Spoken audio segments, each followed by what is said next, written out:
What an exciting game. Gosh, they're good. They're big and physical. I'm super proud of our guys for the grit that they showed, especially second half when I think we got down as much as 8 or 10. And we were in I think it was the under 12 timeout, and we said, not tonight, fellas. We are not going to surrender at the moment of truth on this night. We're going to find a way. And the group that was in there just chipped away. They were really patient. We kind of explained that it was a good thing that what we were doing defensively, but we just needed to get stops once they got to the last 10, 12 seconds. And we thought if we could string a few together that we would make baskets and get back into it, and the guys hung in there, and we just had one guy after the other stepped up and made incredible plays for us, and then obviously ice water in the veins here closing it off for us. Had to be a hell of an exciting game for the fans to watch. I don't think it was real exciting for Larry and I and our staffs, but we needed it, and we challenged the guys to bring toughness, bring togetherness, and that's where the fun would come and it would lead to success, and they bought into it. So I'm really proud of the group. When there was a timeout prior to Utah's last free throw, what was the message to the team? Well, we were trying to ice them a little bit and then draw up a last-second play because it was our last timeout.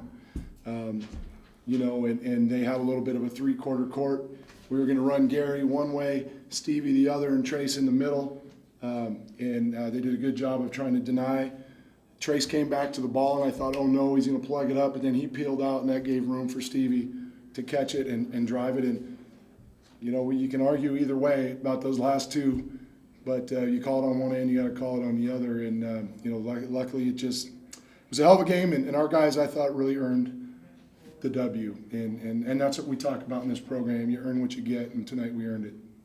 And Stevie, what was your perspective on that last play? Did you feel the foul, and then what was your mindset on those last three free throws? When I caught the ball, in my mind, I was just trying to get as close to the basket as possible as I could with the time left. And I saw that the defender had jumped before I took off to shoot, and I tried to get as much contact as I could. And I knew since there was a foul on the three before that, that the refs were looking for contact on three-point shots, and it worked out. Did anyone from the coaching staff of the team say to you prior to those free throws, or did they want to leave you alone? I told him not to say nothing to him. I said, don't say nothing. He tried to be, and we huddled up. And I was in this situation before. The other coach did a really good job of, was it an intentional foul? Was it this? Then came back, hey, how much time? And we clocked it afterwards, 4.5 minutes before the poor kid shot the free throws, and he missed them. And we kind of just left him there, and we just asked him what his favorite ice cream was. Yeah. Just said a couple of little funny things, and we said, hey, you made two earlier, and they were money in the bank. Just repeat them. And how clutch was that? Really proud of him. Gary, did you watch any of those free throws? Not the first two. I let the fans let me know what was going on. First one went down, second one went down. It was just a relief. Stevie, you haven't really had an offensive barrage like you did those last couple minutes. What was it that really had you going so well? I just wanted to stay confident. My shot hasn't really been falling the past few games. And, Coach called up a great play, and I was just able to be confident and step in and shoot it. Gary, is this the kind of thing that he's possible? Oh, definitely. Yeah, we're not gonna go away from our young guys. When they're in a drought or shots not falling. We just keep giving them opportunities and just tell them to still keep being confident and take shots. Wayne, was this kind of more one of those games you really needed after the way last weekend went? Yeah, I just think it's really. I'll be really honest. It's the process we're going through. We've had more downs than ups, and it's kind of one of those deals where we're talking about the guys that are really on page every day with what we're trying to build off of are going to be the ones that are rewarded, and there hasn't been any negatives, but we're looking for a spark. We played Derek more for a little more energy, and Stevie's been playing more the last few weeks, and we're gonna play him until he gets that stroke going, and it was great that he didn't hesitate.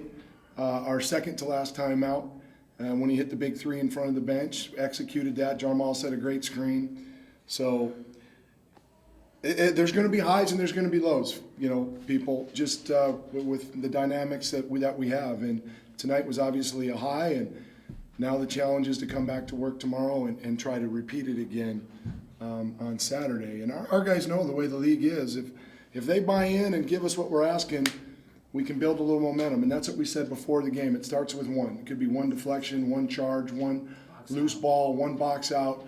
You do that, you can turn around the game, and one win which could lead to some real momentum moving forward. So, you know, we're never really down when we struggle, and we're never going to get really high when we have success. Try to stay even keel, just stay focused to the plan. That's generic as it sounds or cliche, get better every day. I was really proud of this guy for coming back and having the night that he had. Look at his line, 20 points, 7 assists, 6 rebounds, no turnovers.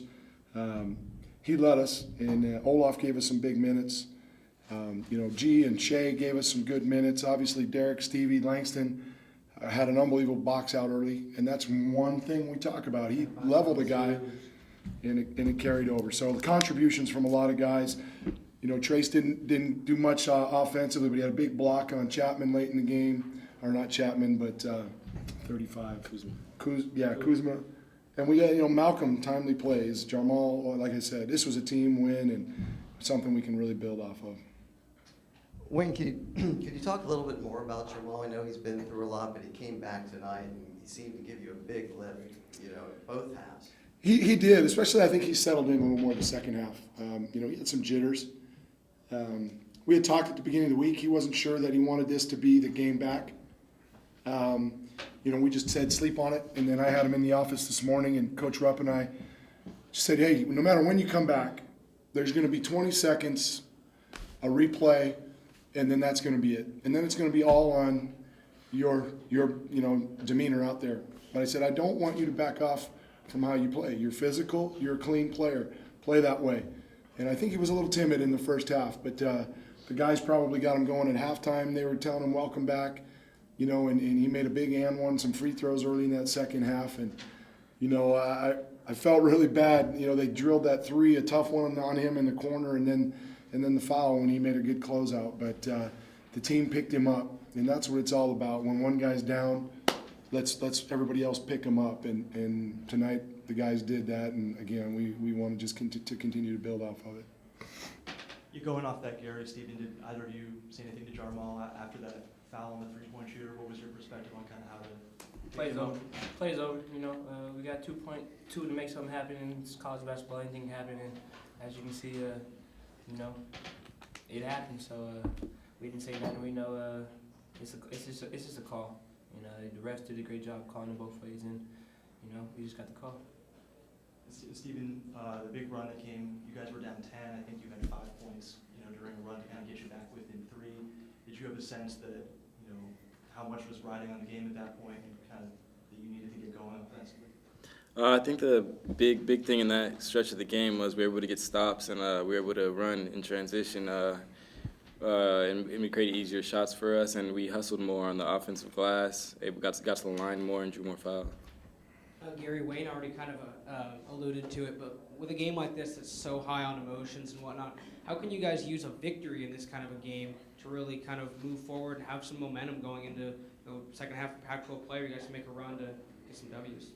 It's what we've been saying all year. You know, we got to be consistent and play and have 40-minute games every day, and do the same thing every day in practice. Come with the intensity and fire that we need to, and I think this game can really jumpstart us. We just got to do the same thing tomorrow in practice, get ready, and Saturday come for 40 minutes. Go Beavs. Thanks. Go Beavs.